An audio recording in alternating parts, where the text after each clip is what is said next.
भारत भले ही दुनिया में सबसे तेजी से दौड़ती अर्थव्यवस्था बना हुआ है, लेकिन देश के अंदर अब आर्थिक मोर्चे पर लोग मायूस नजर आ रहे हैं। खपत में बढ़ोतरी का पैमाना माने जाने वाली एफएमसीजी की बिक्री अप्रैल से जून की तिमाही में सुस्त गति से बढ़ी है, तो महंगाई कम होने का नाम नहीं ले रही। अब आरबीआई के पिछले हफ्ते आए सर्वे में संकेत मिले हैं कि लोग आर्थिक स्थिति को लेकर कम आशावादी नजर आ रहे हैं।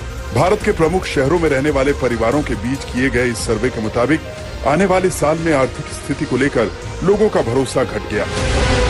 आरबीआई के कंज्यूमर कॉन्फिडेंस सर्वे के मुताबिक जुलाई 2024 में फ्यूचर एक्सपेक्टेशन इंडेक्स 4.1% कमजोर होकर 120.7 पर आ गया है। इससे पहले मई में फ्यूचर एक्सपेक्टेशन इंडेक्स 124.8 पर था। आरबीआई के सर्वे में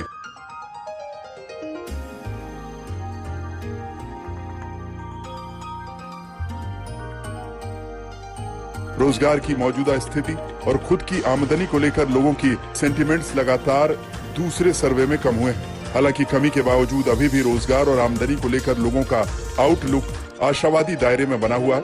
आरबीआई के मुताबिक परिवारों में मौजूदा हालात और आर्थिक स्थिति, एक साल आगे में उम्मीदें, रोजगार का आउटलुक, कुल मिलाकर कीमतों की स्थिति, खुद की आमदनी और खर्च को लेकर देश के 19 प्रमुख शहरों में डेटा जमा किया गया।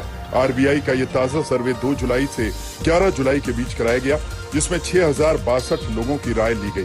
रिजर्व बैंक के इस सर्वे में शामिल महिलाओं की हिस्सेदारी 54.4% थी।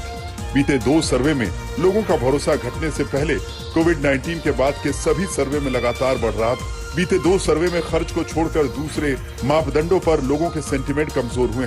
रिजर्व बैंक ने कहा है कि इसकी वजह से करंट सिचुएशन इंडेक्स जुलाई 2024 में गिरकर 93.9 पर पहुंच गया, जो कि 2 महीने पहले 97.1 पर था। रिजर्व बैंक के सर्वे से संकेत मिले हैं कि मई 2024 के सर्वे के मुकाबले परिवारों का एक बड़ा हिस्सा सामान्य कीमतों और महंगाई दर में बढ़ोतरी की आशंका जता रहा है। अलग अलग उत्पाद समूहों में मामूली तौर पर ऊंची कीमतों और महंगाई का दबाव देखा गया है। सर्वे में कहा गया है कि अगले 3 महीनों से लेकर 1 साल